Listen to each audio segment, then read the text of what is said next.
សួស្តីទាំងអស់គ្នាវីដេអូនេះខ្ញុំនឹងបង្ហាញទាំងអស់គ្នាជាបន្តទៀតអំពី tenses ដល់វីដេអូមុនខ្ញុំបាននិយាយត្រួសរួចមកហើយអំពី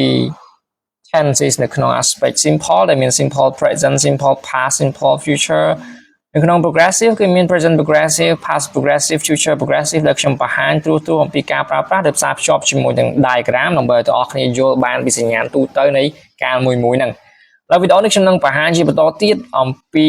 ការក្នុង aspect perfect ដែលវាមាន3ដូចគ្នាមាន present perfect មាន past perfect និង future perfect មុនដំបូងយើងទៅមើល present perfect ទាំងអស់គ្នាត្រូវចាំថាពាក្យថា perfect ហ្នឹងវាបង្ហាញអំពីពេលវេលាដែលកើតមុនពេលណាមួយ present perfect មានន័យថាវាកើតមុនពេលណាមួយនៅក្នុង present ឈ្មោះថា present មិនប៉ុន្តែវាកើតមុន present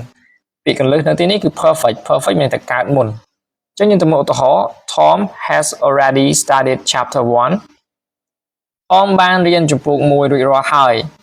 នៅលើ diagram យើងឃើញមានចំណុចចាប់ផ្ដើមនៅលើអខាង past ហើយចំណុចបញ្ចប់គឺនៅចំណុចប្រសពរវាងអតីតនិងអឈរដែលជាទីតាំងរបស់ present perfect នេះឯងអញ្ចឹងបានន័យថាចំពោះpresent perfect ពេលវេលាចាប់ផ្ដើមនៅពេលណាគឺមិនសំខាន់ទេចំពោះ time របស់វាដែលនៅក្នុង past ហ្នឹងគឺអត់សំខាន់ទេតែសំខាន់គឺលទ្ធផលរបស់វានៅក្នុង present ហ្នឹងគឺ Tom គាត់បានរៀនជំពូក1រួចហើយទម្រង់របស់វាគឺ subject បូកជាមួយនឹង have has បូកជាមួយនឹង verb 3 verb past participle គឺ studied នេះចឹងបងប្អូនគ្រាន់តែយល់អា key វាឡើងហ្នឹងកលឹះវាឡើងហ្នឹងគឺ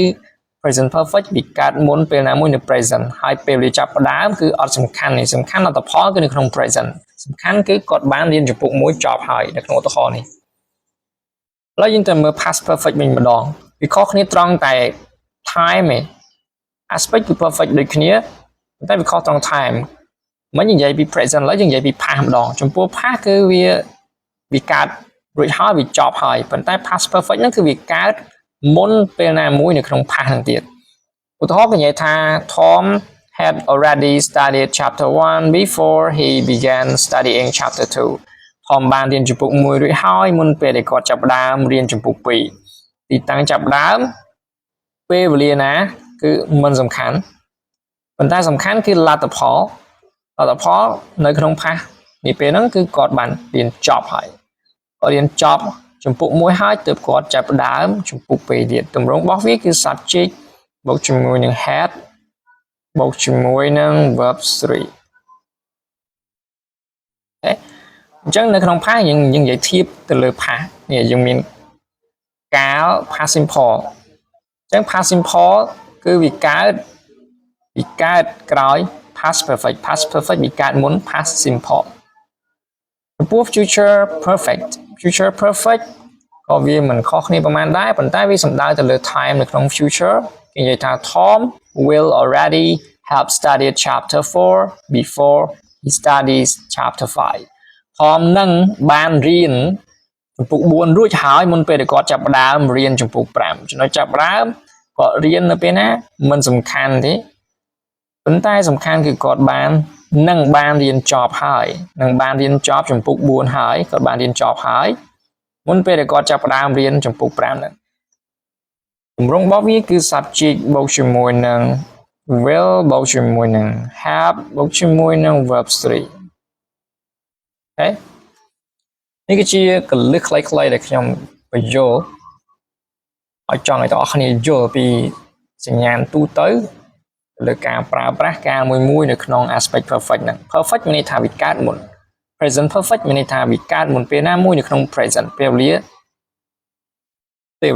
នៅក្នុង past មិនសំខាន់ទេហើយខ្ញុំនិយាយលេងថា present perfect ហ្នឹងគឺកតុយវានៅក្នុងអតីតកាលចំណែកឯក្បាលវាលូនមកដល់បច្ចុប្បន្នចំពោះ past perfect នេះគឺវាកើតនៅពេលណាមួយមុនពេលណាមួយនៅក្នុង pastទៅធៀបជាមួយនឹង past simple គឺវាកើតមុន past simple ចំពោះ future perfect គឺវាកើតមុនពេលណាមួយនៅក្នុង future ណាហើយធៀបជាមួយនឹង present គឺវាកើតមុន present វានឹងបានកើតរួចមកហើយវាគឺជាការព្យាករណ៍ទុកជាមុនរបស់យើងហើយពេលវេលាចាប់ផ្ដើមមិនសំខាន់ សំខាន់គឺលទ្ធផលនៅក្នុង future ហ្នឹងគឺវានឹងបានកើតអូខេសរុបមកវិញការ perfect វាកើតមុនពេលណាមួយហើយពេលវេលាច្បាស់លាស់គឺអត់សំខាន់ទេពេលវេលាណាមិនសំខាន់ទេសំខាន់ជាលទ្ធផលគឺវាបានកើតហើយកើតមុន present គឺ present perfect វាកើតមុន past គឺ past perfect វាកើតមុន future គឺ future perfect